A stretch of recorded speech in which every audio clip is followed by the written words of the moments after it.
You were very active during the civil rights movement here. You were a member of the Youth Commandos. What did that entail? The Commandos were a police force that we put together to protect the leaders of the marches and the speakers and the people that were actually doing the march. We did put a lot of protection for them. So. Why was that necessary? Well, the violence that we encountered during the marches from the hecklers and what have you, we didn't want any of them to infiltrate the lines. And when that happened, it was probably the only time we would ever get violent. Other than that, it was always a peaceful march. What was going on during that time? Talk a little bit about the time and the marches. Well, the marches were every day. Every day we marched. And that went on for a long period of time until we achieved what we wanted. We marched for open housing, equality, and just basic equal rights under the Constitution of the United States.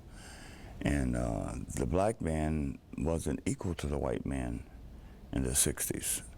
You know, the white man had freedom to live any place he wanted to as a man, but the Negro couldn't. You know, and we wanted that same right under the Constitution. Talk a bit about the Youth Council. How'd you get involved with that? Well, I was pretty active. I was in the military, and once I got out of the military, I was pretty active in my community. And we did have border lines as teenagers that we could not cross as a black person at night. Like Holton Street was a borderline to the east, you know, and you just couldn't go to that side of town at night without fear of being jumped by a bunch of white guys, you know. So after encountering a lot of that as a teenager, when the marches started, I wanted to be a part of it, you know, and I think the cause was justifiable. So I started with the NAACP and Val Phillips and then Father Garappi. And eventually when we started organizing the marches for equality, I was there every day. I just had to be a part of it. You saw a number of famous people come through here also, Dick Gregory and other folks. Yeah, I was a bodyguard for Dick Gregory for a number of months here in Milwaukee and in St. Louis. Yeah. Now, you were also a native Milwaukeean. Talk about watching the explosion of the black population, what that meant. Oh, wow, it's, you know, we had a lot of blacks migrate from Chicago and as far south as Mississippi and Atlanta that migrated toward Milwaukee. And as the black population grew, it expanded through the inner city. The ghetto of Milwaukee started to grow. You know, we were limited to as far north as we could go was like Center Street, then Capitol Drive. And as more blacks moved in, expanded further north. And as that happened, then we started encountering more racial problems because you would move into a white neighborhood and then all the whites would move out. Then that would leave more room for more blacks to come in. So, yeah, I watched it grow through the years from the 40s. And I've seen a big change in Milwaukee. Yeah. Was it good, bad, or just change? Well, as a young man, I thought it was good because I didn't deal with a great deal of discrimination until I went into the military, you know. And then when I came back to Milwaukee, I could see it more clearly that there was a lot of discrimination in Milwaukee, a lot of discrimination.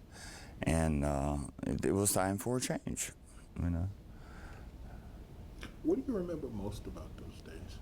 Repeat that again? What do you remember most? What are the events that stand out most for you about those events? I mean, like church spirituals, you know, I love the chanting, the singing, the freedom marches, the songs, and I think that was a lot of spirit for black people. And I think that's part of our culture too. You know, it's the music, the dance, the song. And all while we marched, we sing and we chanted, you know. And I thought it was a beautiful thing, you know. And Was everyone in the neighborhood in support of the marchers? I would say yes, yes. What kind of impact did the participation have on you? I know, I felt I was history, just making history here, you know, sort of like Obama, you know. I mean, wow, I live to this day to see a black president, you know. And back then, just to see my family being able to move into a better home, you know, was exciting. It was really great, you know. My father, he worked hard all his life. We could afford to move into a better neighborhood, and but yet we couldn't. And then that day came where we could. So it was all worthwhile, you know. Everything we did, every march we made was worth it. Have race relations changed since then? I think there's been a big change to the better for blacks in Milwaukee. There is still some discrimination out there. And I think there will always be discrimination. As long as there's different races, different cultures, you're going to have some type of discrimination. But for black people, the door is open. You know, you can go and do anything you want, educate yourself, anything you want to do. So yeah, I think it made a big difference. What then do you attribute to the rise in the new kinds of problems and the high unemployment rate? What do you think has contributed to that? Well, now you're talking government, I think. Our leaders in government, regardless of their race or whatever. Now we're talking Democrats, Republicans. You know, we're getting into another language here. But I don't think the marches from the 60s did open the door for some education where blacks could move up and make a change in our system, you know. So it all relates back to the same thing. What do you want people to know about that event, about those events, the marches? What's the most important thing for people to know? I think the strength and the heart and the love black people had back then to make it better for their kids in the future. You know, I don't think there's a lot of young blacks today really know what we went through. You know, our black history in our schools now are more precise on a lot of things that we didn't have when I was in school. You know, we only knew a couple of real famous black people. And now we're finding out that there's been famous black people in this country for a long time, you know, so, and that opened that door too, so. Were you on the march, the first march across the viaduct with Father Grappi? Oh, yes. Tell me about that. What was that like that night? We talked about that, you know, at the church before we left. We talked about the security we were going to supply the people, you know, our spacing in the lines, do's and don'ts, not to antagonize the hecklers, you know, just focus on what we were doing. And our eyes were all around our head, just watching the crowds while the people were marching. That was our job as Commandos. And if someone tried to infiltrate the line, we would eject them, you know. The sad part was that the police were not on our side, you know, which is the protection we should have had, and we didn't have that. So we discussed that in a lot of our meetings as Commandos, what to do about that. And if we had to go to jail, we went to jail. We'd take a brick, whatever, just to protect the people. One of my jobs was to stay very close to Val Phillips at one time. And I had the same opportunity to work with Dick Gregory and protect him. And where the celebrities are, there's a lot of attention, there's a lot of cameras. So you don't get a lot of violence because it's right there on the camera. And they kind of focus away from that. But it was scary going across the 16th Street. We knew we were going to get bricked on the other side, you know. And sure enough, once we got over there, they bricked us. You know, they just threw everything they had but the kitchen sink. Were you really prepared for that level of violence? Not really. Mentally, you try to, but we didn't realize just how bad it was going to be till once we got there, and we just dealt with it the best we could.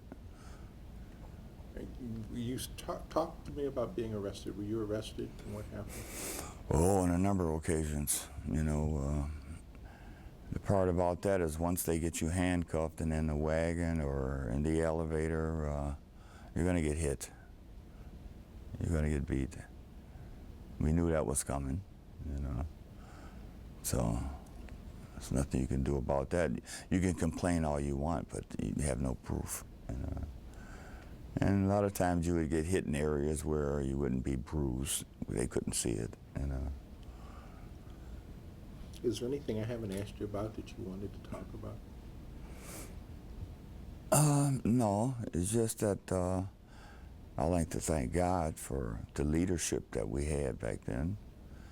I think without people like Father Grappi, and believe me, everybody believed in him, and Val Phillips and Dick Gregory, and the leadership we had, I think made everything a lot easier for us, Gave us something to believe in, people to believe in, and we were willing to follow them, whatever it took. There were times when they would travel out of state and would come back to the airport, and we would be there to greet them.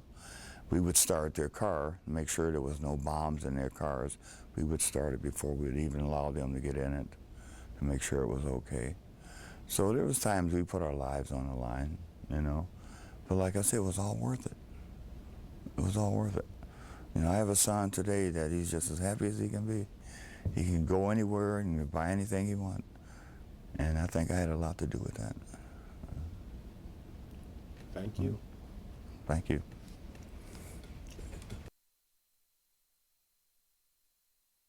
Felt like I'd be a hypocrite if I, Didn't do something? yeah. Okay.